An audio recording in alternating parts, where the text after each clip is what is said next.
Ms. Wood? Here. Mr. Jordan? Here. Mr. Vosell? Here. Mr. Hodge? Here. Mr. Wood? Here. Mrs. Derndeck? Here. And we have that Gary Embry is excused. He Yes. called in and said he was stuck in Melbourne. I'd like to go over the approval of the minutes from August 10th. Do I hear a motion to approve, and is there any comments? I'll make a motion to approve. I didn't hear. Second? I'll second. Any discussion? All in favor? Aye. Aye. All opposed? Okay, August 10th approved. How about January 7th of this year, our special call meeting? Do I hear a motion to approve? I'll make a motion to approve. Do I hear a second? Second. Any discussion, corrections, additions? I do have one okay. question. The lease that we discussed with Dragonfly, Right. when was that executed, actually? The lease itself. You have that? We'll defer to Eric on that. I'm sorry, what was the question? Oh, when was the lease executed with the Dragonfly? That was, I have to go back and check the date, actually. That was just a few months ago. We have a date exactly? About 4 months ago. About 4 Okay. months ago, approved. Any other questions, comments? All in favor of approving it? Aye. Opposed? Okay, it's passed.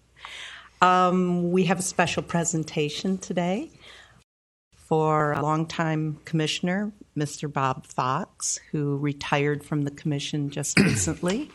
And I think that Eric and Danielle have a presentation for him. Bob, you want to come up? Bob has actually been with the Airport Commission for 28 years, having started in 1985 and retiring this year in 2013. Bob's a retired Air Force colonel and still a current tenant at the Vero Beach Airport. He's a lieutenant colonel, but he also serves as the treasurer of the Military Officers Association still and does a lot of work for the community. But he and his wife Elaine have just been a tremendous addition to the Airport Commission, I think, for many years. Staff got together and we purchased a little gift for him. I think Bob just emulates loyalty and dedication to the community. He's served for so many years, as you can see, and done a lot for the airport. He's kind of been a watchdog, too, for us. A lot of times he'd come into the office and we just hadn't noticed something that needed to be done around the airport, whether it be landside or airside, or whether it be marking on or lighting on the airport, or something to do around the non-aviation side of the airport. And he kept us on our toes, and he still will, I think, as time goes on here, even though he may not be on the Airport Commission. So, Bob, thank you very much for your service to the city. Thank you.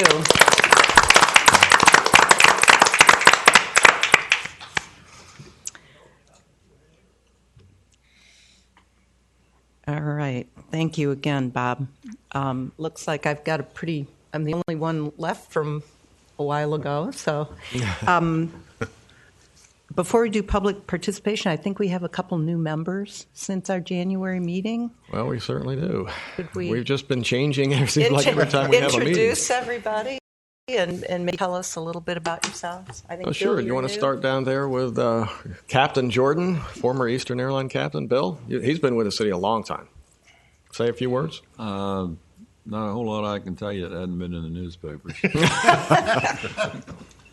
But anyway, I served on the commission once before Is the for a speaker brief on? period of time, and then things were ginning at Eastern, so didn't have the time to do it.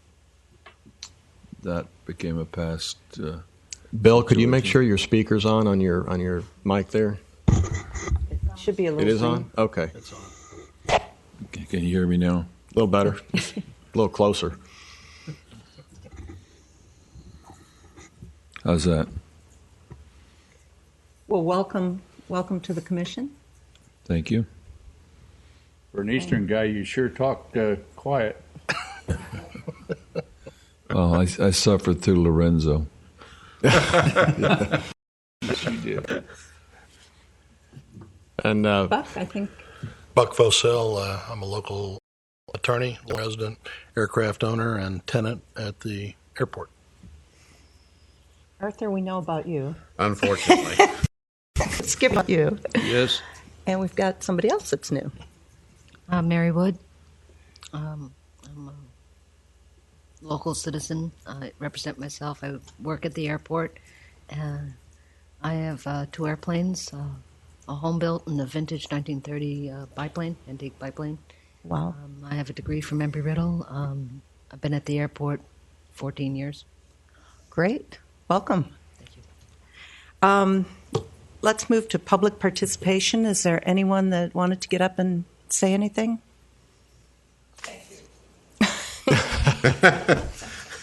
You're welcome. Wonderful. Good Dave. Yay. Very nice. All right, that ends public participation. Thank you again, everyone, for coming. New business. Eric, I'll let you start with that. Budget review. Did everyone have a chance to go over the budget? Take a look at it? Hopefully everybody received some backup. It either came via email or U.S. mail, so I hope you received a copy of the operating and expense side of the budget. And then also there was some capital information that was there for our projects that we proposed for the airport. And I just recently passed out this morning the most updated spreadsheet for our capital project, capital program, because we have, we just always get new information both from the federal and state side. And looking back at the budget, we've made a few little changes there. Some of these changes will continue to filter through to, in fact, anything that comes up today. If we talk about some modifications that need to be made or that you all recommend, that would then go before City Council. Obviously, you all advise the City Council.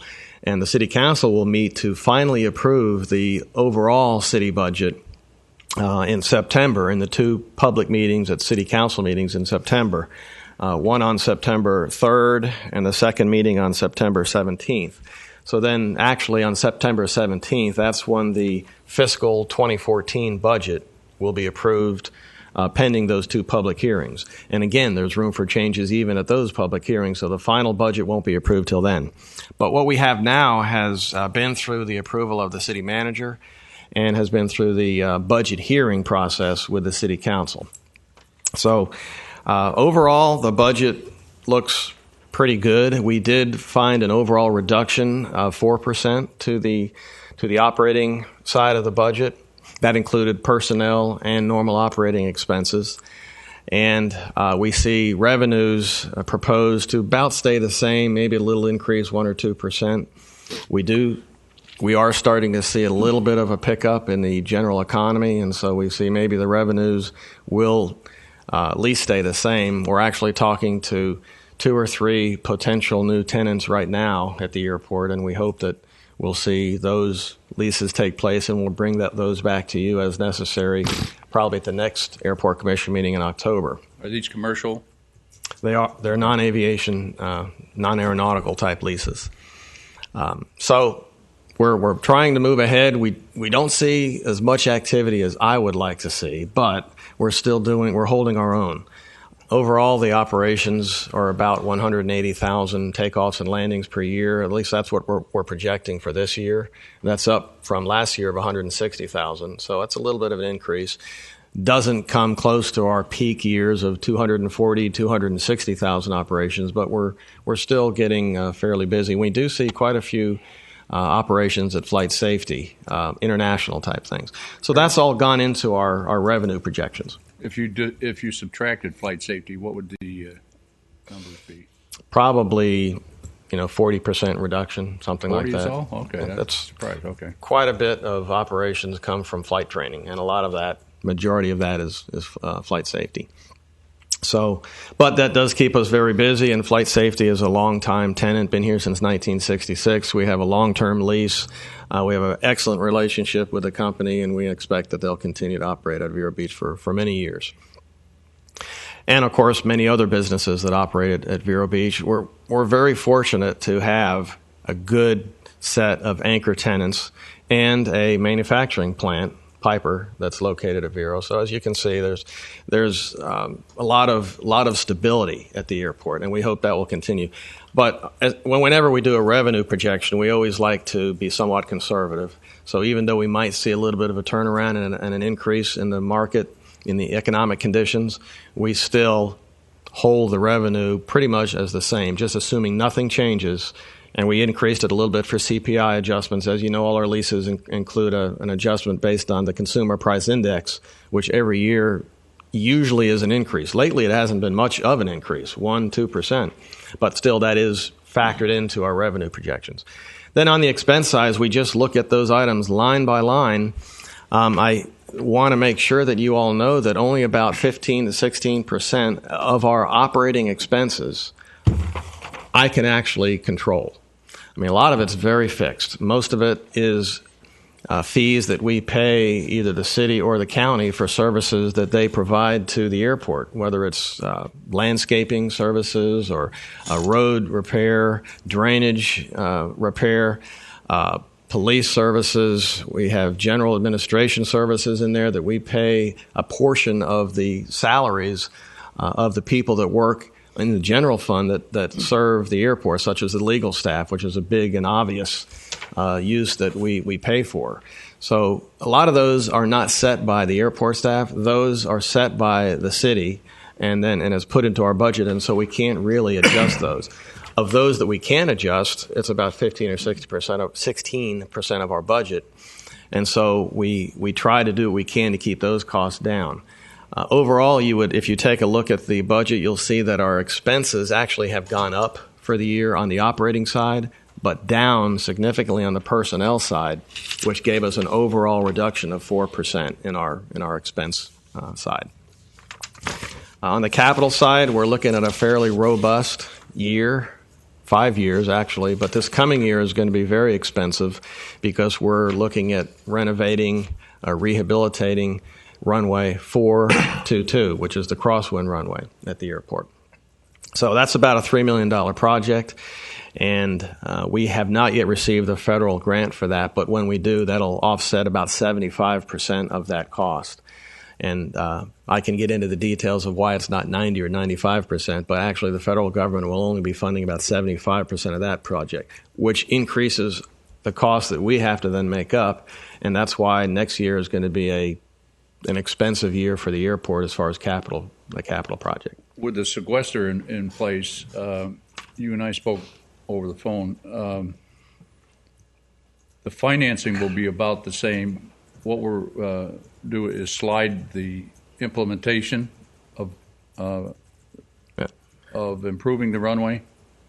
In other words, we don't expect any less money coming in. We just don't know when it's coming in. I would say that delay is inevitable in a lot of things that happen with the federal government right now. There's certainly a lot of politics that has to do with the federal side that may not necessarily affect the state side.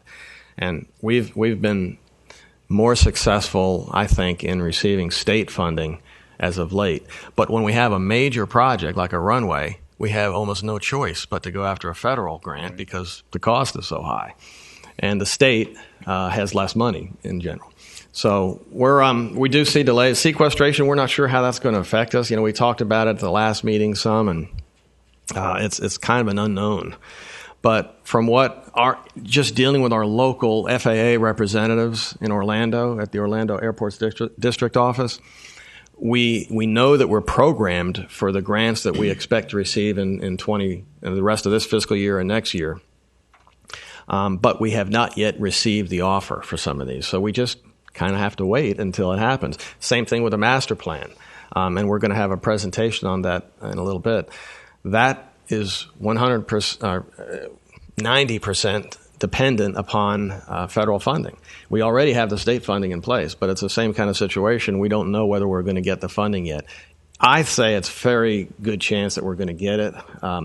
We find that on the AIP program, the Airport Improvement Program, it's somewhat stable. There's one thing that the politicians seem to agree with in Washington, and that is that infrastructure is important, and especially airports as a part of that infrastructure team. So we don't think anyway that a lot of the airport improvement program will be defunded or reduced significantly. Things like the Defense Department, the Blue Angels, when it comes to the air show, things like that, they may be reduced. But when it comes to the infrastructure, we think we're pretty safe. Again, you never know till we get the grant. Are the state funds locked in time-wise if we get a federal delay in funds? Meaning that They would adjust. they're not going to be taken away based upon a time frame just because the federal funds aren't available. Right. Okay. Eric, let me ask you a couple of questions. Sure. In the refurbishing of 422, are there any plans to increase the length beyond 5,000 feet? No, sir. That has been talked about in the past. The FAA would not fund that, and they're already in fact, they're not even funding the entire length as it is. That's how we're getting down to 75%. Over the years, we found that FAA is restricting funds to general aviation a little bit more and more. As an example, in the past, we were able to entirely rehabilitate the utility runway, one left, a small runway, with federal dollars, and even extend it with federal dollars. Now, that's off the table entirely. They won't even fund anything to do with the utility runway. And they're even backing off some on the crosswind runway, preferring instead to focus on the main runway as pretty much the only thing that they see as a national significance. And so, yeah, we're seeing the constriction on general aviation, but so far we've been able to maintain those 3 runways. And we'll talk about that much more when we get into the master plan as to how we anticipate going forward over the next 20 years and how will this impact us. Have we seen an increase in the number of inquiries with regard to non-aviation related businesses as a result of the tournaments being held by the Sports Village? I mean, it seems like they have a tournament every weekend when I go out there. I have not had enough increase in non-aviation interest of development that I'd like to see. We're trying to do what we can to streamline our processes, and we're working with the Chamber of Commerce and trying to find leads, and they do send us leads whenever they hear something. But I haven't really seen a lot of interest with property values so low. When you can buy property for non-aviation use, it's kind of hard, I think, for a developer to want to move in and lease a large chunk of land and build something significant on it. But that could change as already the interest rates are starting to go up and values of property are starting to go up. Maybe leasing again will become I think, a little bit more palatable. That's going to be something that we're looking into that we should get part of our presentation for the master plan because we're Mr. Wood had mentioned the Blue Angels, and I know you wear a couple of hats in that arena. What's the story? Are we going to get them or not? I'll know on May 10th, I think, when that's the next air show. But we're on the schedule. If you go to the Blue Angel schedule, you'll see Vero Beach. The fiscal year is a new fiscal year, so I'm hoping the federal government will continue to fund recruiting efforts like the Thunderbirds and the Blue Angels. And we're very hopeful that we will be able to see them perform here in Vero Beach in 2014. But I can't guarantee it, certainly. Now, do we want to talk about some of the budget items specifically? Real quickly, too. Last year, and I think it was in the August minutes, I had asked for an accounting from the Finance Department of the breakdown for the general fund. I never got it, so I'll ask again. I'd like to see it across all of the enterprise funds, how they break down what our percentage is for police, for your position, everybody's position. So I know they do that. So I would like to have a copy of that from last year and what it's projected, how they came up with the numbers for this year, if I could. Okay, we did ask. We did ask, and I never got one last year. I'll check on that and ask again then for the Finance Department. So I'd like to see last year's and this year's. Yeah, I know. Breakdown, there it is. Does everybody know what she's talking, especially the new folks? There's a line item called General Fund Administration. That's just to make sure everybody's aware. Okay. Well, and another thing that I wanted to ask of our new members, are all of you aware of the Sunshine Law? Is gone over with everybody? City Clerk's office took care of that. And the other thing is, does everybody understand the enterprise fund, that the airport is a separate department within the city and how that all functions? Okay, and also the federal guidelines on revenue diversion out of our fund. If any of you have any questions, don't hesitate to go in and see Eric or Danielle and discuss all this with them, because those are important issues that have come up before our commission in the past. In fact, we're waiting for a land use inspection ruling to come through about some of those issues. So if you have any questions, make sure you go in. They've got all kinds of documentation about everything that you can read, and so it would be helpful if you haven't done that. Eric, I note that on personnel expenses, we're budgeted approximately $95,000 less for 2013-14 than we were last year. Has a position been eliminated? Yes, sir. The airport business manager is going to be retiring, and we feel like we can handle the duties amongst the remaining staff members. Also, the city attorney's office will be handling a lot of the legal, as they always have in the past. Even though they're very short-staffed as well, we feel like in the current economic situation, and I emphasize the current, if it continues flat for the next year, we think we would be okay. The next year coming back, though, if we see a big increase in a lot of leasing activity, there may be a need for taking a look at the personnel situation again.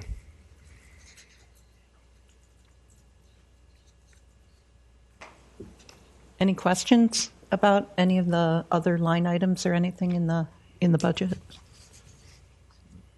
One, vehicle maintenance, is that trying to retain older vehicles is the reason that's going up appreciably? No, sir. The reason that's going up is because they have discovered, my understanding is the discovery is made that the way that they spread the costs over all the departments in the city in the past was inordinately given weight to the general fund.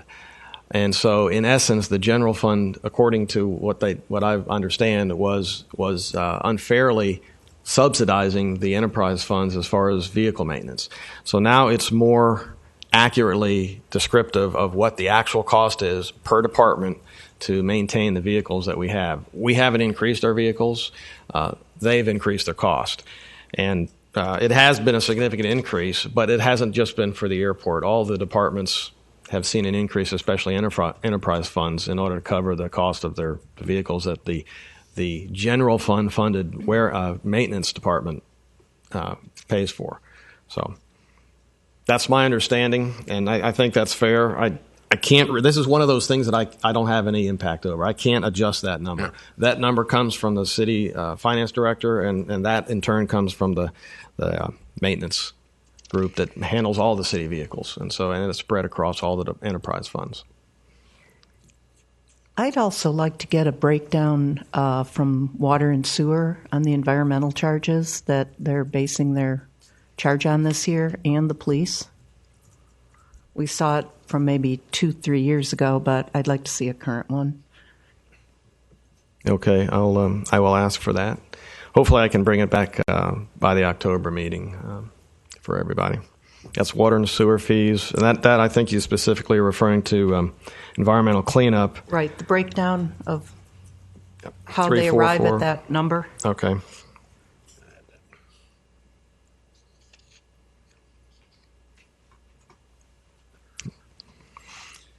Any other questions, or has everybody seen page 18 where it kind of gives the overall summary? That's a good overall view of where we are financially. One change to that number already is going to be the transfer to construction fund, where it shows $250,000. We, as I said, because of the changes in the federal funding, we're going to have to increase that amount to $380,000. So that will adjust the overall amount we spend out of the surplus that we expect. But we're still fine. We have approximately $2 million in cash and investments that I call a reserve. I mean, it's adjusted all the time. It comes and goes as the expenses come and go. But there's about $2 million that's not shown on here that we can dip into if we get a big year like is coming up. And with that runway rehabilitation, we may have to dip into that a little bit in order to cover that 1 year's cost. But then it'll drop also after that for the next years. And if the revenues continue to increase, we'll be in good state. As it is, we have no debt. The airport has no debt service at all, and we have $2 million in reserve. And our surplus this year looks to be around $400,000 to $500,000. And I think it's important to note that about 25% of general aviation airports are self-supporting, and we are one of that 25%. And I think that the great credit goes to the staff of the airport for maintaining that so that nothing has to come out of the general fund of the city in support of the airport. Yeah, so thank you. Well, even greater goes to the early anchor tenants that we've had for many years that have really kept our airport strong. We're fortunate to have a lot of them there operating their business and making a profit. Part of rehabilitating runway 4, we're also renumbering the main runway and the utility runway, correct? That's right. That's okay. right. Yeah, we as you know, the magnetic declination, I think it's called, of the Earth changes. And so with that changes the magnetic heading on the runways. And we're now at 118 degrees on the two parallel runways. So we're going to have to change that to 120. And so we'll have a 1230 by, I'd say, November, December this year. You'll see those changes in the paint. And that'll be done along with the runway 4 rehabilitation and remarking. And therefore, the federal government will pay 75% of it, saving us some money to doing it on our own. Because that's a lot of paint, believe it or not. What was it, 2 years ago Fort Pierce went to 10.28? Right. So it's not too significant, really. I mean, the FAA takes care of all the changes to the publications and all that. We'll have to just to remember to call it 1230 now whenever we're talking about the parallel, the large runway and the utility runway. And hopefully it won't change back anytime soon. We'll have to redo it all over again. Anything else? Anything on the budget? expenses? Or?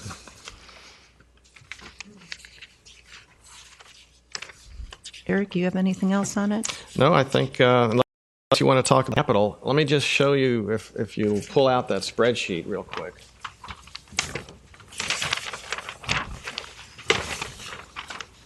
I have to show this off because Danielle put a lot of effort into this and a lot of work to put all these projects in a nice, easy to follow, readable spreadsheet. I guess the one thing I'd like to point out that's showing here is if you look under the revenues section up top, you'll see, I guess that's a tan colored line that says local partnership. Everybody see that? It says 2 FBOs. We are finding that because of the reduction in, sort of a slow reduction in the grant funding that's coming in, and still we have a lot of pavement that needs to be maintained, we're looking for other ways to get these projects funded. And so we were not able to find enough money to fund those $250,000 each fiscal year expenses. And so we're asking our FBOs to help fund the ramp project. Historically, the airport has always funded runways, taxiways, that's a no-brainer, but we've also funded ramp maintenance and expansion and development. Hopefully, most of the time that land that we develop into aircraft parking apron is already under lease, and so we're already collecting some revenue for that land. We then turn that around to help match grant funds, which we get from the state usually, because the federal government almost never will fund a ramp project, but the state will. And then we develop the ramp. In this case, we were not able to find the amount of money that we needed. It's about a $1.5 million estimated project, in this particular case at Airport West. And so we're asking the FBOs to match the grant. The grant will be 80% funded by the state, and then that 20%, which is $300,000, would be split between the 2 FBOs, Paris Air and Corporate Air. This will require some agreements, some written agreements, and some making sure that all the I's are dotted and the T's are crossed, but we think it'll work out, and I'm getting fairly positive feedback from the FBOs because they're going to have some skin in the game. They know what their business needs are more than we do, and if they think, well, no, we don't want to do the paving now, then we'll delay that project, hopefully within that 5-year period of the grant. The grant would expire after 5 years, and we would need to either let it go, give back the money to the state in essence, or resubmit for another grant and that kind of a thing. With the economy the way it is, I mean, back in the old days, it was growing every year. We knew we could get the grant, we knew we'd have the match funding, and would get the ramps completed. Now we're looking at a little bit different methods of funding and a little bit slower project development, but we're still seeing it happen. It's just a little slower. You know, the pavement life is normally 15 to 20 years, and so we still have some room to work in there. But I wanted to point that one out as a public-private partnership that we're working with. And then the other projects down there are kind of listed. Yellow highlighted projects are those that are in progress, and we're already working on them. And then you can see the big chunk of money that comes in fiscal 13-14, which we've been talking about, the runway project and the other projects that are coming up. Some of these projects are split over 2 years, and that's why you'll see money in 2 fiscal years for one project. It's just that we know it's going to take some time to do the project, and so we split this up. In the past, we didn't used to do that. That was a directive that came from the finance director, and I think more fairly shows how the money actually is spent, rather than putting it all in one fiscal year when you know you're not going to get the project done and completed in that fiscal year. Eric, one item that's on here that I know was not on the line item expense budget. We originally had budgeted $60,000 for a wildlife hazard management plan. What is that? That's a requirement of the FAA that we do a wildlife hazard assessment and follow up with a wildlife hazard management plan by September 2015. And that's just based on a directive that came out to all Part 139 airports. Larger airports already have to have them. We're down the road in the calendar because we're a smaller airport and we don't have commercial service, but we still have to do it if we want to stay Part 139, which so far everybody is in agreement we want to do that. So we went and got a grant to do it. It's 90% funded. So we're going to go ahead and do the plan. It's actually already underway, as you know. That's not something we waited for the answers from that wildlife hazard assessment to know that we had a wildlife hazard problem. We've had hogs and coyotes and birds for many years, and we've been working on it as much as we could with the staff. Nevertheless, the FAA says we got to do a plan. We're going to do it. It'll probably come out with some good ideas. In fact, they've already given us one new idea, and that's using paintball guns. I don't know if you all had heard about that before, but some airports have found that very effective to not harm the critters but still scare them away. And we're going to be trying that. We have to get a permit to do that with Fish and Wildlife, but once we get the permit, we'll actually be authorized to carry paint guns and shoot at the feet of, say, a sandhill crane without breaking any rules, and hopefully keep them from hanging around the airfield and causing damage to themselves and the airplanes. Put me on the volunteer list. Yeah. But Bud wants to do a reality TV show out there. Yeah. We don't want any injury there.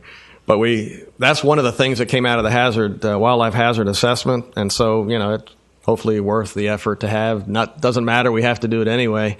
And, one of the other things was the fencing. We already had started on the fencing, and the security fencing is nearly done now. And that goes 2 feet down into the earth and 8 feet up.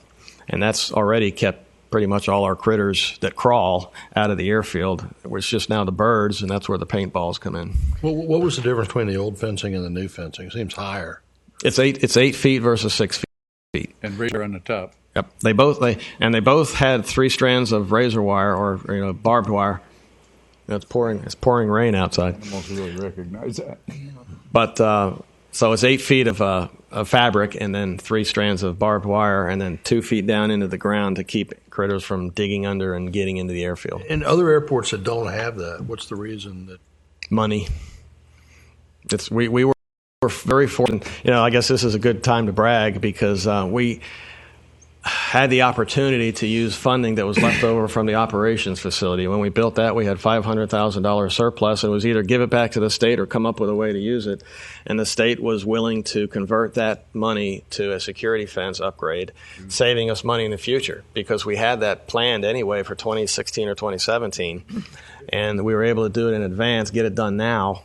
And that was 100% money. We didn't have to put a penny into that, So that was just two things were good about that. One is Danielle and Todd on my staff jumped on and said, here's what we need to do with that money. And two, the state was very flexible, which this would not have happened with the federal government. They were able to do that kind of a switch at the state, and the FAA would have definitely said, no, we'll wait until we can do it when we get to it. So it worked out really well. And Danielle, they did remove the fence so the scrub jays could fly over it? Oh, okay, good. Yeah, that's a whole nother story on the scrub jay. But Stir in the pot. We'll be here all day if we talk That's about what I script. do. That's what I do. Yeah. So, but we do have the ability now to move the gopher tortoises, right? Yes. Out of the Yeah. airfield and at least onto. The state law allows us, without any special permit, to go ahead and remove gopher tortoises that we see out of their holes and put them in the pickup truck and move them elsewhere on the airport away from the runways and taxiways if they're in the safety area. Our assistant director, Todd, has also got a special permit to go ahead and find them even when they're not in the safety area, pick them up and remove them. So we have one person who has been allowed by permit to do that. So anytime we see a gopher tortoise now, we obviously can't hurt them. We can't run over them or kill them, and we're very careful with that, but we can relocate them. And hopefully they won't come back anytime soon. What we try to do is move them across the road and put them out in the other areas of the airport that don't have any airfield over across west of 43rd Avenue. And hopefully they'll make a nice home over there and everybody's happy. So I'm getting nods from Danielle, who's keeping an eye on the wildlife for us. So I think it's working pretty well. Of course, humans aren't part of the environment, so we just, Well, and gopher tortoises can be pretty deadly to an airplane. You don't want to hit one of those things, in landing, and it's pretty bad for the gopher tortoise too. So I think we're helping everybody here in the process. Are there any questions on any of the projects there that are? You can see the 12 right and 30 left is on the list there because by the time we get to that rehabilitation, the runway will have been remarked and changed. Mm-hmm. Just want to thank Danielle for putting this together. It's very helpful. See where all the money goes. And you can see the bottom line there, those dark, bold, black numbers at the bottom, shows we're in the black every year. Not by much in the next year, only $5,700 overall, but we're still in the black, and that's because we have a pretty big year coming up. And I should say this does not include our reserve money, correct? So actually will be $2,005,000. Any other questions? Oh, should we move on to the airport master plan?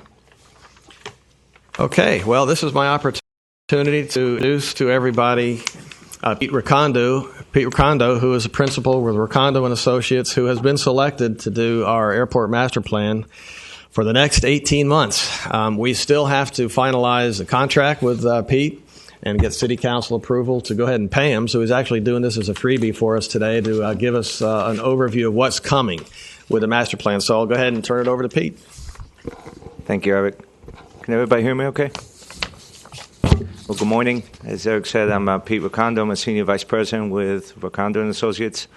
We were selected approximately 8 months ago, about last September, October, to serve as your lead consultant for the Airport Master Plan. And since that time, we've been working with Eric and some of you as well in helping kind of give shape to the scope and the priorities for the Master Plan update.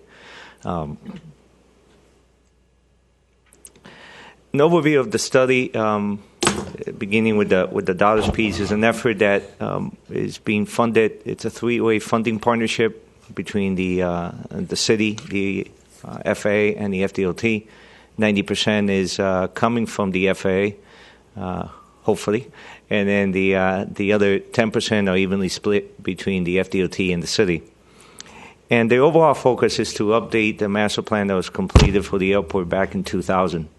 It's been 13 years, and our industry in general and airports individually changed quite a bit. They're dynamic business entities, and a lot changes in a very short amount of time.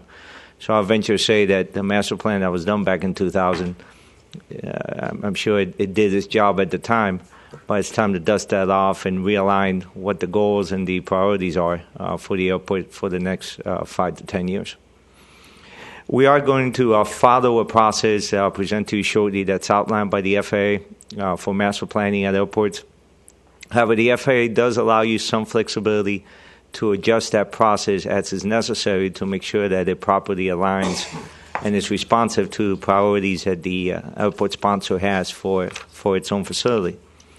So having said that, we spent a little bit of time early on trying to identify what were some key priorities, and we really identified 3 key priorities that would help guide and steer the scope and the effort of the master plan. These are presented here in no particular order. I'd say they're all equally as important.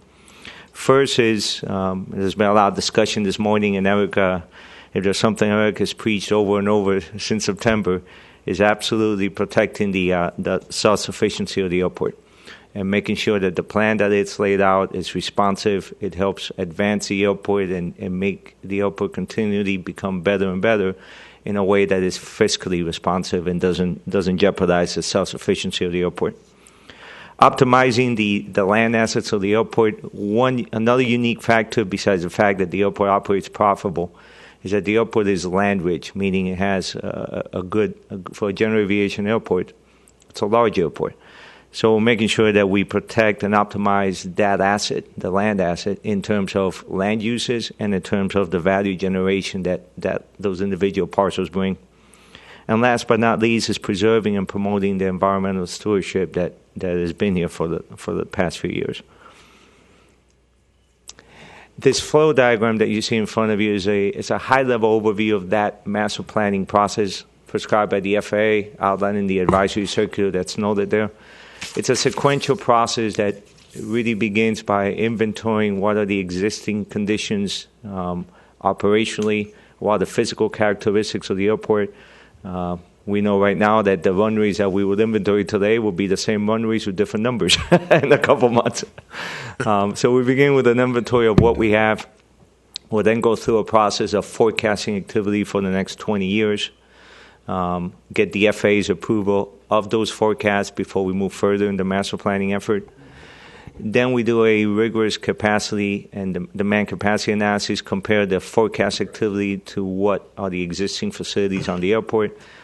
The airport is an airport first, so the first thing you want to make sure is that you're protecting for what you need in terms of apron, hangars, runway, taxiways, and the like.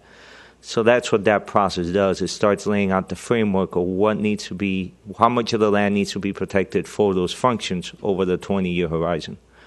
Then we'll get into identifying facility requirements, looking at different alternatives for providing those 20-year needs, coming up with a preferred concept, and then reaching those 4 boxes that appear towards the right in a linear fashion, which is formulating the capital improvement project for the airport, looking at some environmental factors and preparing the airport layout plan. That is basically the document that is endorsed by the FAA at the end of the study. Now, taking that process and focusing a little bit or embedding into it the 3 priorities I described to you earlier, we came up with this outline that pretty much is the outline that was submitted and developed into a full-fledged scope for the FAA. And we're waiting to receive their comments and hopefully their approval and endorsement of this approach. What you see pretty well follows what you saw in the flow diagram. A couple of key things that are worth noting. First one is listed right across the top. Another point Eric brought up early on in our scoping meetings was his intent and his goal to make sure that the master plan was a very interactive and transparent process where we will be meeting with you all, other stakeholders and tenants at the airports, have the public an opportunity through open houses to participate and give feedback on where we're at during various milestones of the study. So there's a heavy public involvement component involved in the scope of work for the master plan. About halfway down, you see a bullet point noted as business opportunity and development concepts. That's where we're getting into opportunities for other revenue generation, non-aviation revenue generation opportunities at the airport, alternate uses for the land that may not be needed to serve the aviation needs for the 20-year horizon. There's a financial plan that follows that, which is basically, if you will, a business plan, a roadmap to move forward, to make sure that what we laid out for this 20-year program aligns itself with very similar to the spreadsheet that Danielle put together that shows how you will undertake those various efforts, maximizing FAA and FDOT grants and other funding sources, minimizing the impact to the airports, minimizing the amount of money the airport has to put forth, and definitely minimizing the bottom line impact in terms of its operating annual budgets. And then culminating with an airport layout plan. Embedded in there is the environmental overview. So we'll do a very broad brush. It does not get into specifically any one specific environmental category, but we will cover about a dozen different categories as part of the National Environmental Protection Act that the FAA says you should look at through the master planning process itself.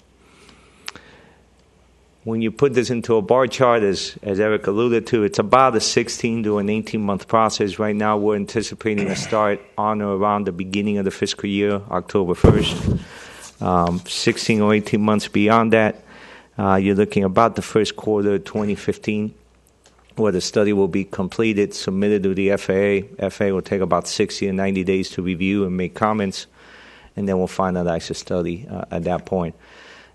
Usually that's a very long time frame, and you know, the governing bodies like to say, well, can we see some of the interim results are coming out of it? While it is a 16-month process from beginning to end, you will see a lot of there'll be a lot of milestones during that period where you'll gain answers, much like Eric alluded to. He's learned through the wildlife hazard assessment study. The study itself is not done, but the recommendations and some of the initial synopsis is coming to the table, and it lets the airport kind of start reacting to that a little bit. So I'm trying not to make this overly detailed and too long-winded, which is a tendency I have to do. I have myself, but it's more give you a broad brush overview of where we're at with the study, what it entails, and really answer any questions you all may have. Yes, sir. Is the cost for the study coming out of our budget? Yes. And it's anticipated to be what? The total budget for the study is about $605,000. 90% of that is FAA funded. So there's 10%, about $60,000 is evenly split between FDOT and local funds. So if I remember right, and they'll correct me, it's about $30,500. That is the local share, and an equal amount of that, or that another $30,000 will be put in by the state. The remainder comes in through the FAA on the grant. Eric, how often are we required to have a study like this? Well, the FAA has always, historically, liked to see an update every 5 years. We haven't done one since 2000, so we're way overdue. We're way overdue for this. So, but things were slow too. Things over that period of time. The economic development has not been, at a rapid pace, so we think we're still okay. And plus, this is a community that is not really pushing for large growth and activity at the airport, just self-sufficiency and maintaining a quality airport. So I think overall we're okay with that length of time, but I think we're due to go ahead and take a look at it. Things are definitely starting to turn around now too, so it's a good time frame. Is there any type of penalty for noncompliance? No, it's more of a guideline that the FAA has for master plans. Plus, they're the ones that fund it.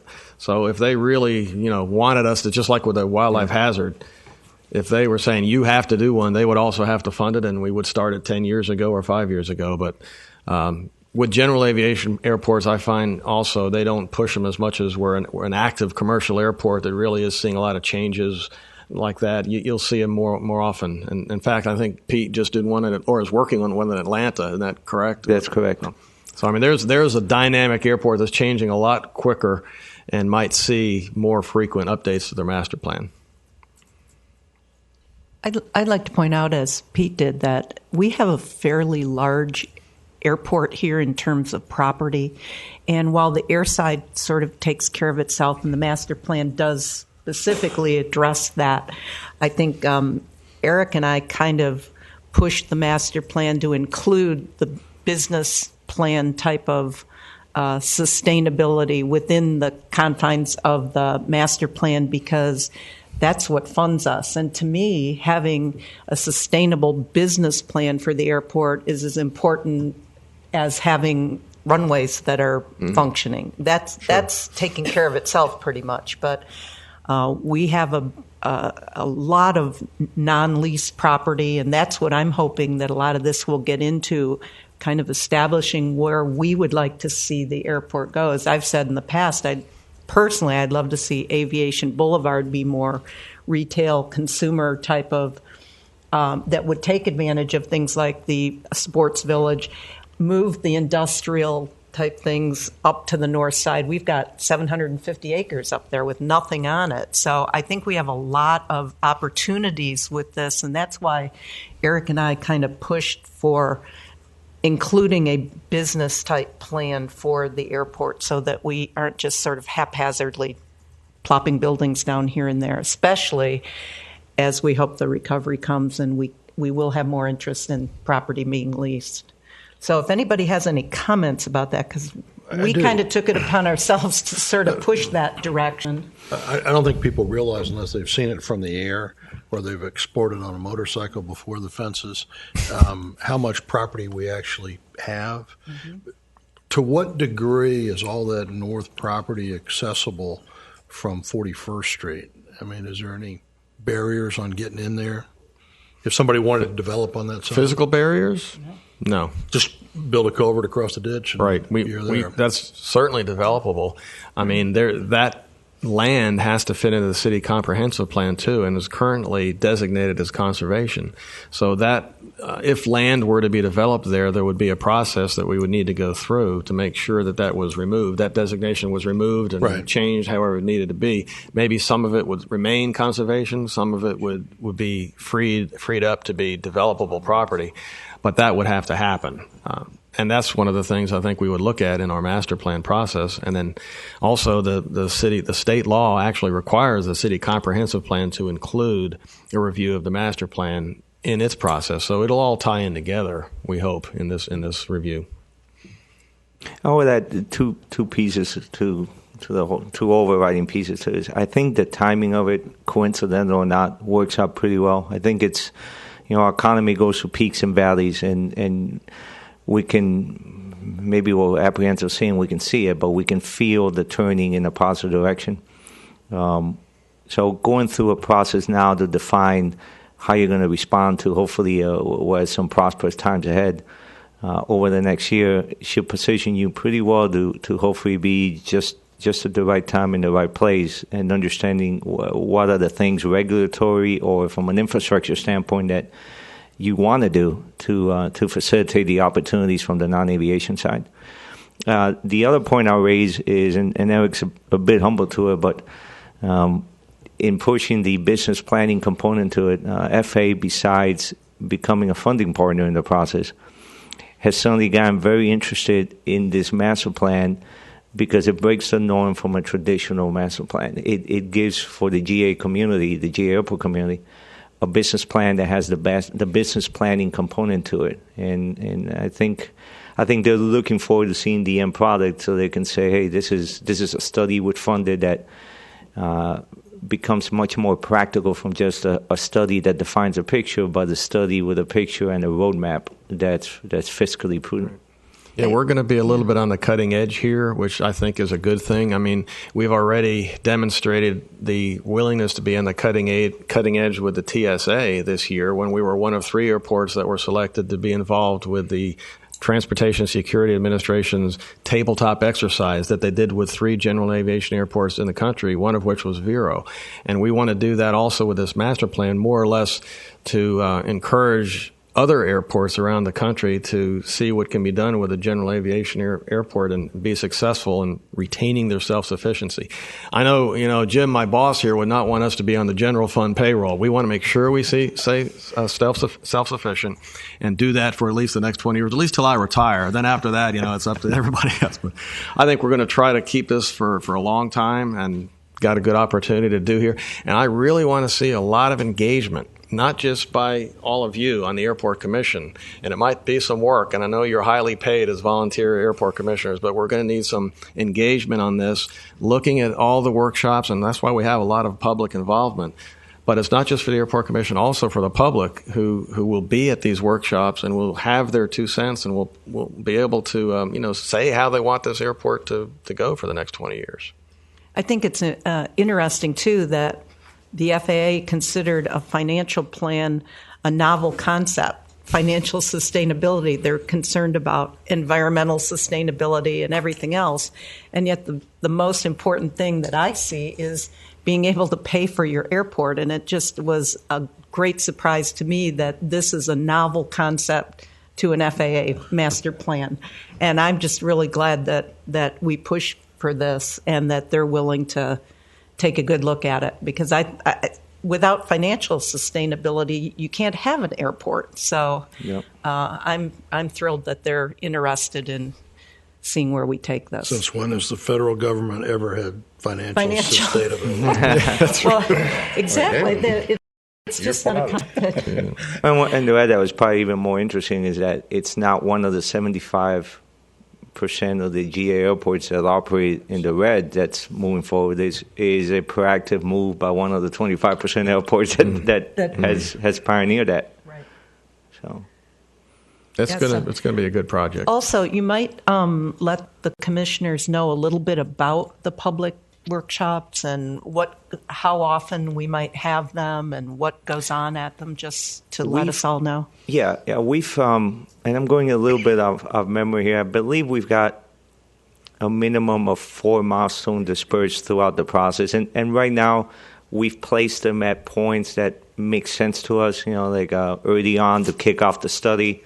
As soon as the forecasts are done, we have another one. As we get into identifying alternatives is the third, and then when we get into presenting final results, but before publishing a final document, we have a fourth.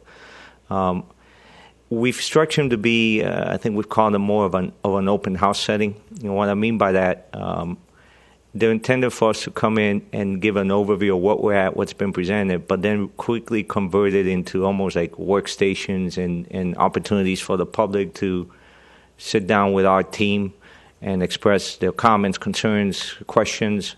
So it's a lot more interactive and a two-way communication, not just us presenting what's been done and giving a small window of time at the end for folks to ask questions. So I think that is those are the workshops for the public. I know we got an allowance for other briefings to the commission as well, separate from that. So and again, I think, Eric, we think we got the base covered and it's enough. But like today, if there's a reason to do another meeting, we'll do another meeting and I'll be here. So, well, that is one of the reasons it's an expensive study. Is there's a lot of public involvement, a lot of setting up meetings, a lot of travel expenses, and those kind of things go into this. But I think it's well worth it. So, and I have to say, Pete, it's been fun to have been involved in some of the telephone conferences with you, because they were just coming off the master plan at Atlanta, and the initial paperwork that we're looking at, Eric and I are going, oh my gosh, no, this is not Atlanta. This is not Chicago. We had to tone you down a little bit. Yeah. So kind of resize the whole concept of what we were looking for. So I appreciate all your efforts and all the rewrites of everything that you've done, because I think we're really on a good track here to move this project forward in a positive direction for the city. it's a pleasure. We appreciate your patience. The tough thing about being a consultant is that We understand that you all have very short patience for consultants not catching on quick, and it's not you. I think it's just any time at all, it's like get caught up and get quick because we don't have time to be reinventing We had the to wheel. get you to put away your thesaurus. Your company's based out of Chicago, is that correct? Yes, sir. I'm in Miami though, and we have offices in Miami and Orlando. Okay. And I'm pretty much working the state. About 70% of my work is in the state. What airport in Atlanta were you doing? Hartsfield. And we're currently going through that process. Just to give you a little background, we're the general consultant going the other end for Boca Raton Airport. So we've done the master plan and strategic business plan for Boca. We're doing master plans for Miami-Dade County, specifically Miami International and the 4 GA airports they have down there now. And have done similar work for Palm Beach and its airport system. So we've kind of worked on the bookmarks, smarter GA airports. I consider this to be a higher end, larger GA airport, and then the commercial service airport. So we kind of bring the two extremes here. I'd like to see our commission members too start really thinking about the business side of things. So when we get into discussions, we've got some ideas. I know we're already in enterprise zone here for, I guess that's some tax rebates and stuff. We've often thought about maybe a free trade zone. I don't know if you guys are familiar with that, where you can bring in products from overseas. And Foreign trade zone. Yeah. Foreign trade zone, sorry, there, where you don't pay the tariffs until the product's moved out of the warehouse. If there would be any benefit to that, for a section for trying to attract businesses in that aspect. So just start putting on your thinking caps about things.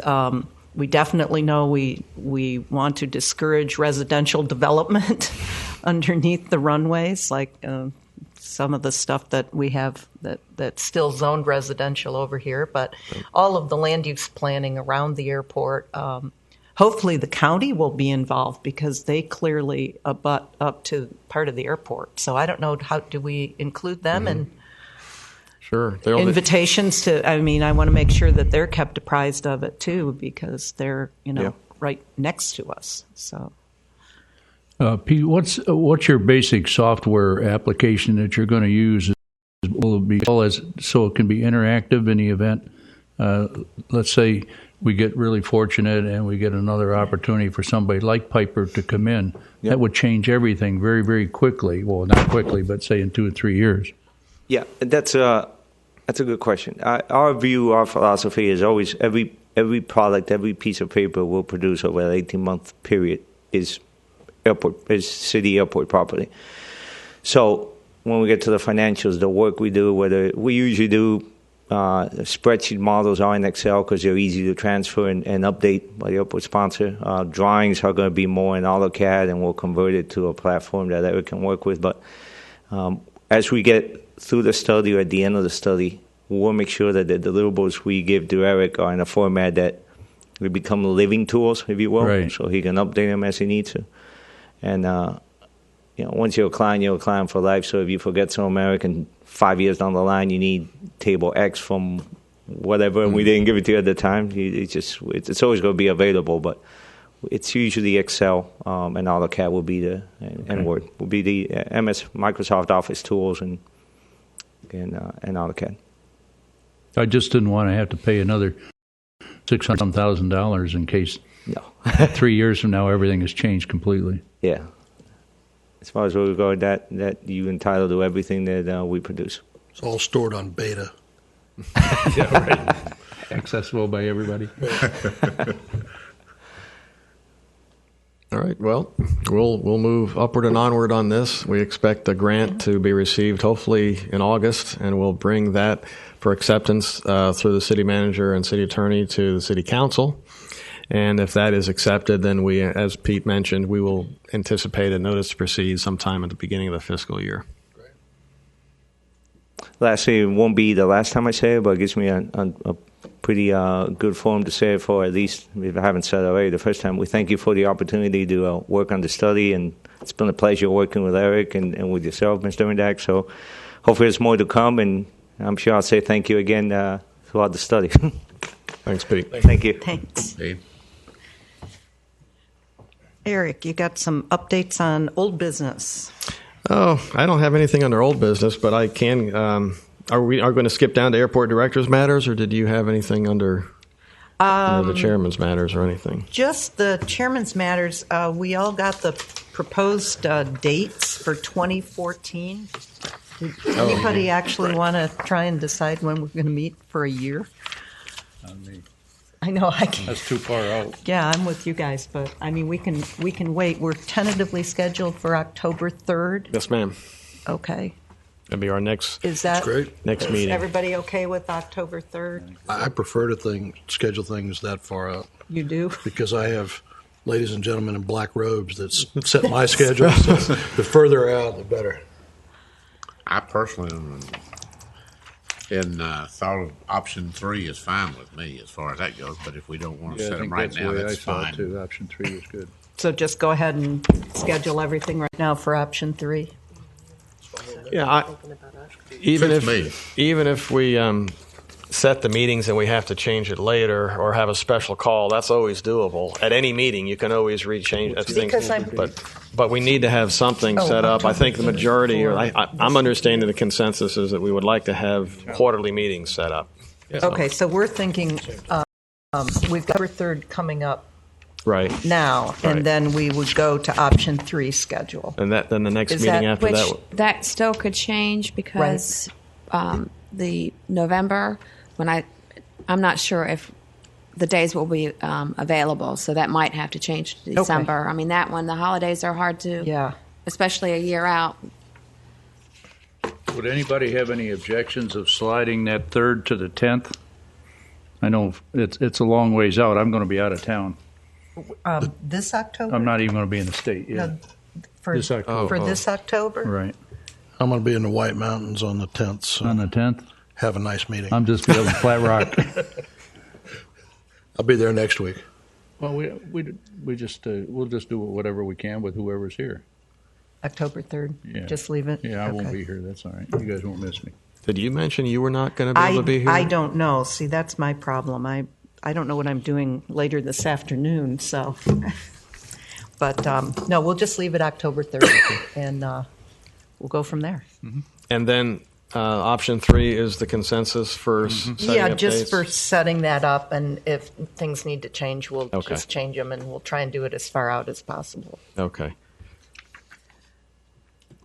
All right. May I read off the dates that have been selected in for option 3? Yes. Okay. February 27th. These are all 2014 dates. February 27th, May 22nd, August 28th, and December 11th. Okay, those are the scheduled dates for meetings in 2014. All right. Generally, all AM meetings.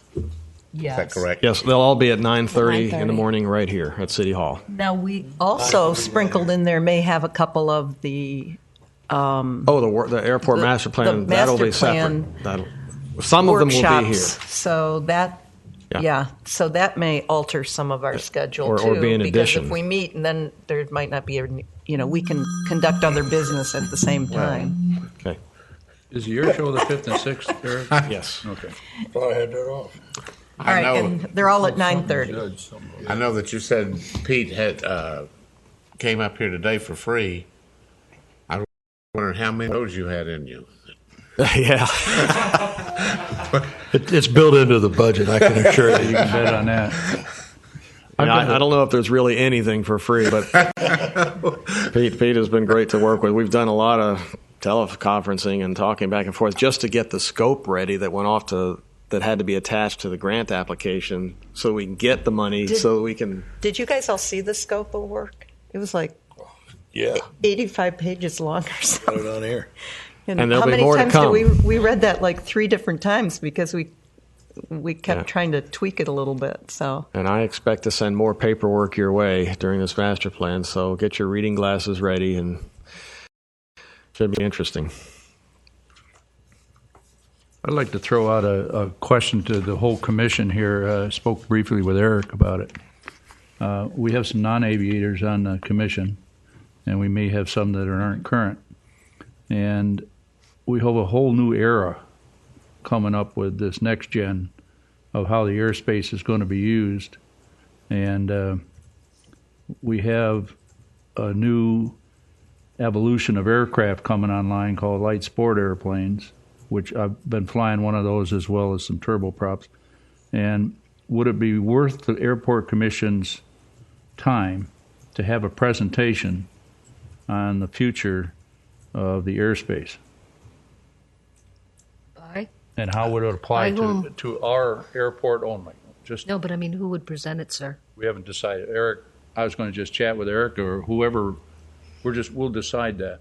Is that an issue that would come up? I just need to know if it's even worthwhile for anybody. Is that an issue that would be part of a master plan? I mean, obviously, the air side, we need to look at capacities in airspace. And so would it be addressed then in the master plan? It will be discussed, and whether that meets Mr. Woods, what he's looking for, I'm not sure. But maybe it'd be a good idea to wait and see just a little bit, if that's okay, just to see how the master plan progresses. I just want to know how the commission felt about being educated in that area. Well, I understand what you're saying, but I'm not sure how it would affect the Class D airspace. It may affect.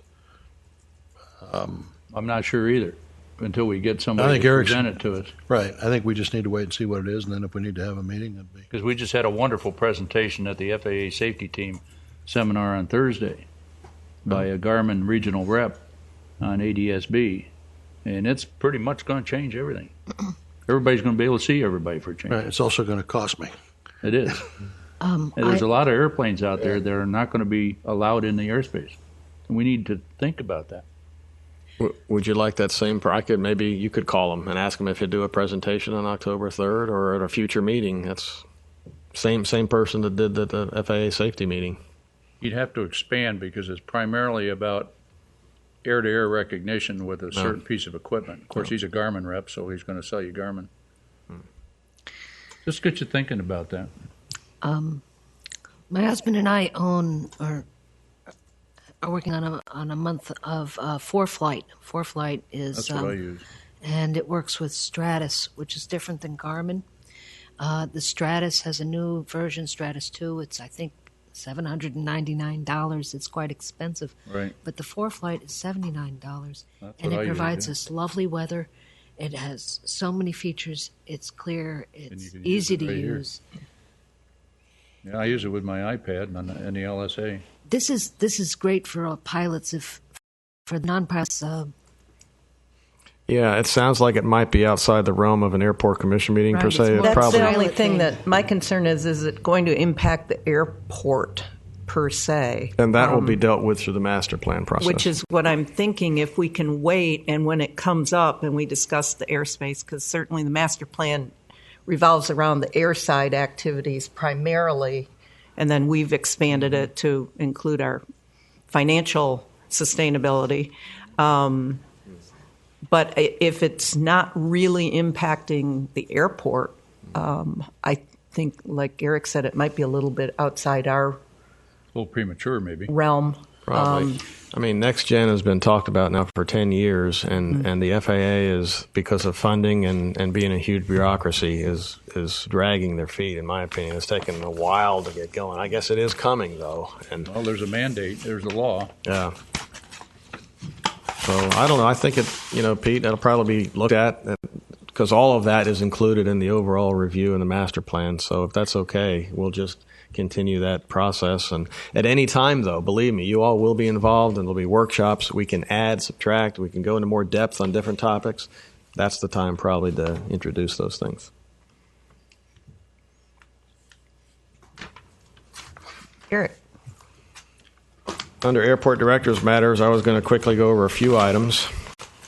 Air Show is coming up October 5th and 6th, as you all know. And lots of things are coming together right now. It's getting busier and busier in a logarithmic curve. We've got a lot to do. The performers are still being lined up. But we do have some good performers coming up, and you can go to veroairshow.com. veroairshow.com, and you can see the latest. That's the website that is put together by the Vero Beach Air Show Inc. They're the organization that's putting this air show on. But some of the performers that have already signed and are going to be showing up are the Geico Skytypers, Matt Yonkin, who's got a Twin Beach 18 that he does a pretty cool performing act with, Patty Wagstaff, who's fairly well known with her Extra 300, Chris Darnell, Flashfire Jet Truck. That one's going to be real interesting, seeing going down the runway. Take care of your new paint on the runway. Yeah, really. We'll wait till after the runway project, maybe before. Skip Stewart, Pitts, he has a Pitts S2S, and Greg Kuntz with a Piper Cub demo. So it should be kind of interesting. There's some more to come. We're still hoping also to get the Navy F-18 demo team. That's been put on hold because of the sequestration issues, but there's still some hope that maybe since this is a new fiscal year after October 1st, there could be some funding and we'll actually be able to have those Navy 2 F-18s plus also the U.S. Army Golden Knights is hopefully, and is proposed to show up with their parachute team. There's a lot more information coming, and you'll see a lot of media blitz around September, I think, a month before the show. And Todd has been working really hard with the airshow team to put together a lot of safety plans and ground operations plan and the FAA waiver and all the paperwork that we have to do since the license agreement was approved by City Council last year. Eric, one question on that. I know that you don't have all the performers, acts, whatever, coming in yet, but what kind of hours right now are you anticipating, or is the show going to utilize? For the actual air show? Yeah. 12 to 5. 12 to 5. 12 p.m. to 5 p.m. And probably, depending on the number of performers, might be shortened up a little bit, but that's the window we're working around. And that's when the entire airport will be closed for those 5 hours. Land use inspection, no news. I haven't heard anything yet from the FAA on the results. The city submitted our response in November of 2012, and it's been that long. And kind of the same thing with NextGen, I guess. It's just a big bureaucracy, and it takes a while for anything. Maybe it'll get lost forever. I don't know. We haven't heard anything on that. The capital projects, our operation facility is complete, and I invite any of you, if you'd like to come and take a look around there, I'd be happy to show you our new facility. That's the one where we had a surplus and we used it for our security fencing. Where we talked about that security fence already. We talked about we didn't talk about the tree removal, but that's all completed also, including a lot of the Australian pines that were on the approach to the utility runway, and one left. We've really removed a lot of trees and obstructions for hopefully a long time to come. Already we can see the growth coming back, and we've increased our mowing acreage that we have to cover. But we've been able to handle that pretty well. You probably made some new friends, didn't you? Cleaning up some of those people's trees? No, we didn't have any problem at all. That's what I mean. I mean, they're now friends of the airport where they were neutral in the past. We haven't had any concerns. It went very smoothly. So that project went well. It talked about the wildlife hazard assessment and the management plan. We think we'll be done with that by June of 2014, and it's due to FAA by a year after that, so we'll be well in advance. Airport master plan, we went into detail, complete that by March of 2015. Runway 4, we talked about that already quite a bit at length, so I don't need to go over that again, I don't think. We did talk about the redevelopment of the core commercial park. We're trying to get a funding and grant funding to do some work in the commercial, non-aviation part of the airport, around Airport Drive and Aviation Boulevard, with some of the buildings that we try to lease. And we have some roofing work and some upgrades that need to be done that the state has agreed to help us fund. So that should happen within the next year or so. We'll see some improvements there, and that should help our leasing activity. Asset 2, I don't know if you all remember us talking about the asset program where the FAA categorized general aviation airports around the country, and we had 4 categories: national, regional, local, and basic, and we fit into the regional category, which is pretty good, I would say. It means at least they think we're fairly important to the national airspace system. They're now doing an Asset 2 study, which is going to take about 500 airports that were not categorized in the first study, and they're going to try to figure out where to put those airports. And we're talking about very small airports that might have, 2 based aircraft and, a couple thousand operations per year that the FAA really didn't know what to do with them. Some of those may actually fall into privatization, that kind of a thing. But more than likely, they will not get federal grants going forward. But those 4 categories in which we fall into, we think will still receive federal funding. Part 39 inspection we did this month, at the beginning of the month, and we passed with no major issues. And then I had some discussion about what's going on in Capitol Hill. I don't know that I'll even get into that really because it's kind of confusing and you don't know what's going to happen. But like I mentioned earlier, the AIP program looks fairly stable, and that's really what impacts our airport the most. It looks like when it comes to infrastructure, funding will continue, and everybody on both sides of the aisle seems to feel like that's something worth funding. So I think we're pretty good there. And then last but not least, I wanted to talk about our Airport Business Focus Group, which is an effort by the Chamber of Commerce to help us increase our business friendliness at the airport and improve our leasing and streamlining our process. So we had our first meeting just yesterday and went very well. We had some key players, some business people that actually are operating at the airport come in and give us some good ideas. And we had a very good discussion led by the Chamber. And I think we're going to have at least 1, maybe 2 more meetings. And the goal of that is to come out with maybe 10 or so ideas that we can then turn into improvements through our leasing process at the airport. And again, purpose is to increase the revenue stream and benefit the airport businesses, keep us self-sustaining in the long run. So far that's going pretty well, and I'll report back on that again in October. I have a question on that, if I may. Sure. No, go ahead. What other means of marketing are being used for the property and both undeveloped and developed? That's really what the majority of discussion was about yesterday. Marketing seems to be a weakness of the Vero Beach Airport. So we were talking about things like social media. Right now what we're doing, we have a very limited advertising budget, and we usually focus on things like Aviation Day, outreach programs like that. A couple of, the Chamber magazine, the Who's Who, where we get out and we have some advertising in there. Some radio advertising comes to the air show. We're going to be picking that up quite a bit.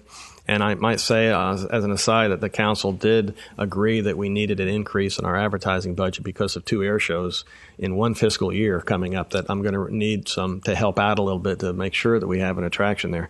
But social media seems to be something we're weak on, as well as having a website of our own. So we're going to look at how we can do that and not spend too much money doing it. Can't Jim give you some out of the general fund to take care of that? Sure, I think he'll probably be happy to. Not. I think we'll be okay, though. The biggest problem I see with using websites and social media is having to update it and having the staff time that it might take to do that. And I'm looking at Danielle because I have a feeling it'll fall into her lap. But that video that you guys did, that you took to the... That's on the city website. Is that on YouTube or anything? No. Stick it out on YouTube. It's not. I'm not that good with the social media myself, and that's why we were discussing it. But one good thing that came out of the discussion is that Piper has offered to give us some free consultation on that. They have a marketing department, and they're going to help us to, I think, design and come up with some ideas how to use the social media and get out there. And I'll probably ask our younger people in the staff to help out with that quite a bit. But I think that's where we're headed, and hopefully that'll be somewhat beneficial. I am definitely not. I don't have a marketing degree. We don't have anybody that's marketing people on the staff. But we try to get out there and just have community outreach as much as possible and spread it by word of mouth. Now the goal is how to step that up a little bit and get out to who might be a market for Vero. Well, particularly you were talking about the enterprise free zone and things like that. Sure. Do they have their own website listing communities that participate or with links to us? Piper? No. Enterprise free or whatever that. Oh, well, we work with the Chamber quite a bit. Right now, the only link that we would have if we went to the Chamber website would be to the City of Vero Beach website, which then you have to click through to find the airport. So what we're going to try to do is work with our IT people. But I'm talking about with regard to the benefits that these different zones offer. Do they have their own websites? Oh, sure. And are we linked to that? No. We should be. Yes. I agree. This is a good thing that's coming out of this. Well, you talked about Piper offering some assistance to you. Flight Safety is right next door. They've got a huge marketing department. You work well with them. Is there anything wrong with picking up the phone and saying, "Hey, could you guys help us out?" And they were a participant in yesterday's meeting and already are very helpful. I think they will as well. You're right. They have international marketing. They go to China and things like that. So we're going to try to tie in with those two organizations and see if we can fit it in through the city's network, because it all has to happen through the city's server. And that has to be approved, I think, through the IT department here to make sure that we get that. The airport's not allowed to have its own website, not through the city? I didn't mean to put you on the spot there, Jim. Not a problem. The answer is yes, they can. For example, the police department has it, and it's a link from our city website. Also, they use social media in the police department. So they do it for several purposes, but so we have precedents where it can be used. It's like Eric and I are both sort of a little bit handicapped in those areas, so we have to work through that process. I will definitely use Flight Safety and Piper if they're willing to help. They may contribute some money. They may host it for you. I would think the city could probably host it. And Jim's pretty tight with his budget. You could host. I mean, you've got room on your servers that you could host an independent airport site. Oh, right, on the city servers? Like we do the police department. Yeah, we would see that. I mean, there's little to no cost to that, so that's not an issue. Setting it up and maintaining it and keeping it current, because we don't want to be attached to a website that, 6 months behind or something. Right. Yeah. But with those programs they have now, you can just do that. You just log in and do the update or remotely. Or would you be willing to help out, Buck, on that? Maybe come down to the office. I do my own now. I've got somebody that I can talk to about that. Okay. Well, we're moving in the right direction. I'm learning to catch up on that. Eric, I might suggest you contact Dr. Massey with the college and put interns group together. And that was discussed yesterday also, yes. It's not a cost factor there. My granddaughter just got involved in that, putting on concerts. Well, there's also trade publications that focus on specific industry, such as, we'll say, restaurant, that they're constantly looking for property, unless they know. You don't normally look for restaurant property around an airport, normally, since there is one already. I'm talking about the vacant one that. Yes, we still have somebody looking at that? Which Musicana. Felix? Musicana. Yes, we have 2 interested parties right now, and it seems to be they're the ones delaying it because they have other business ventures that they're busy with. But I think we will probably get that lease fairly soon, and I'm pretty optimistic. That's why, like I said, I'm interested in promoting Aviation Boulevard as a retail commercial center. We could get maybe a hotel and all kinds of things. But if all of a sudden we've got a factory, you're never going to get a hotel or a restaurant. So that's why I'd like to see this planning process kind of get us going in a good direction. Then we can go out and market. Look, we've got 750 acres of manufacturing with direct access from a major road and and things like that. So we need to have a plan. Yeah, and generally I've preferred letting the developer do their thing, right, rather than the city build speculatively. What we think might need, because number one, we don't want to compete with the private developers. But the thing is getting that land leased, and I hope that the master plan process will come up with some good ways to do that and ideas. I don't know, maybe it's a lot of it, I think, is a factor of the economy. I don't know that that's the elephant in the room we don't have much control over again, but I think we're going to do our best and try to get our name out there. You want to just briefly go over the TSA tabletop exercise? Sure. That was pretty interesting. Yeah, I and Barbara appreciated participated. being involved. We you mentioned we were part of 3 airports that were selected to participate in a project that the Transportation Security Administration was funded for. and they hired a consultant called Booz Hamilton, pretty well known. They put together a presentation and went and visited an airport in Alaska, one in Colorado, and one in Florida, and that was us. And it was very professionally done. We had a lot of our players there, including the Vero Beach Police Department and the Sheriff's Office and emergency response people and some of the business owners, FBOs at the airport. Barb was there. And we just talked about a scenario of what would happen if we had a suspicious activity at the airport that would potentially develop into a terrorist-type activity. And so through that scenario, we went through our procedures and we talked about how we communicate with each other, and we learned some things, and TSA learned some things. And I think that really was the goal, is, how does a successful GA airport do it, and what can we garner from that? And then from us, it was, what is TSA looking for, and how can we improve our process? And I think we gained on both sides.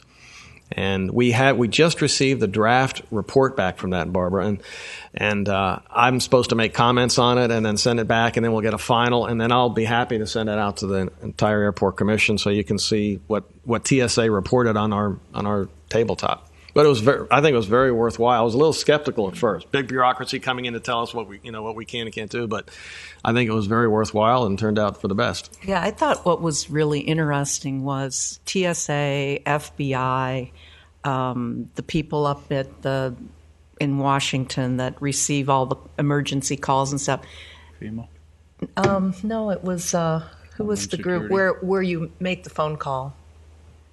Dispatch? Yeah, and it's out of Washington. It's a phone number and 1-800-GA Secure. That's an AOPA project. Right, that's out there. And we have signs up. Most people didn't understand what that was, and why would you call an 800 number if you saw some suspicious activity? Right. And the federal bureaucracies really had no concept about how it really would become a local issue, and there was no real communication between the locals.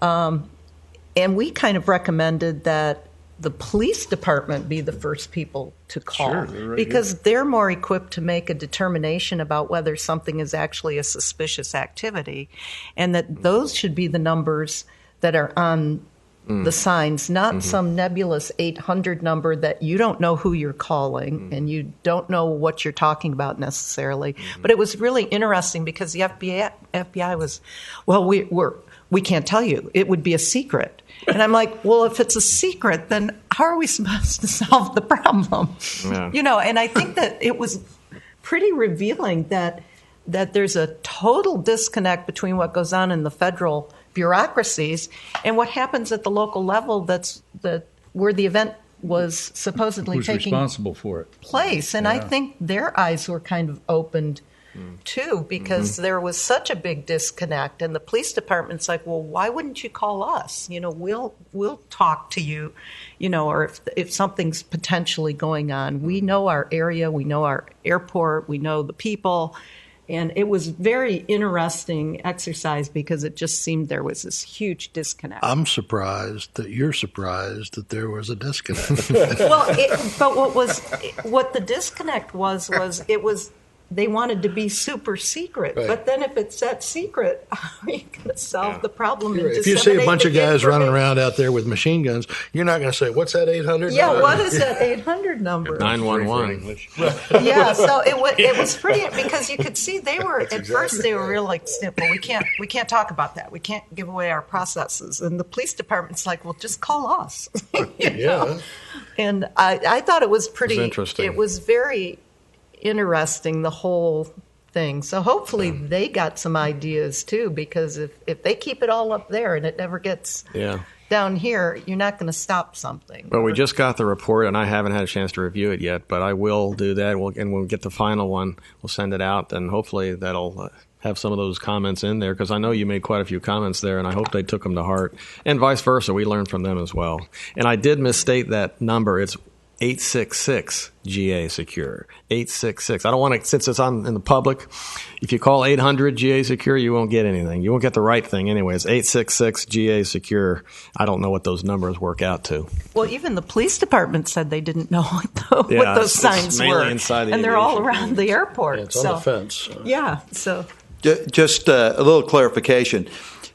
There is a lot of disjointed, as you indicated in that meeting, but you will not believe this. There have been major steps forward in our communication with the police department and Homeland Security and their regional offices. They have built a very good cooperative.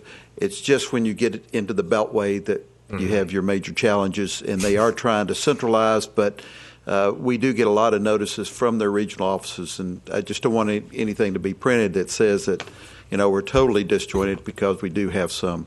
Well, that's what I felt that the police department, sheriff's department were on top of things, and they were the people that would know what to do, but that there was this disconnect from like FBI wanting to share too much information when it's the police department that really would be the first people there or responders. As long as they lock them up in somewhere other than our jail, it seems to be easy to get out of. Well, the feeling I get is a lot of the regional offices of the FBI or Homeland Security are disjointed from their master chiefs in D.C. because we'll get a heads up. For example, if there's one of these boats that are coming ashore that have drugs or whatever, we'll get a call from their regional offices, but we rarely get a contact from the Washington office. So it's sort of a disjointed in that function. But I think improvements are being made, and we have come a long way, believe it or not. And it's a slow process, as with the FAA. Yeah. Well, something must be working, because we have had very few instances, and we're a pretty secure airport. And I think bottom line is there's a lot of eyes out there that have been there a while, that are conscientious people, that would mention something if something was out of the ordinary. I remember a few years ago when Fort Pierce had their air show and they had the F-18s, they actually parked them here. Yes. As opposed to down there. Was that a security issue? I think it was that, plus the fact we have better airport rescue and firefighting equipment and better response time, which we pay for. And it's nice to have a facility like that they feel a bit more secure for a lot of reasons. Okay, anything else? No, ma'am, not for me. No? Any other comments, questions? All right, let's adjourn, and we'll see you on October 3rd, 9:30. October 3rd. Thank you. Great. I make Thank a you. motion to adjourn.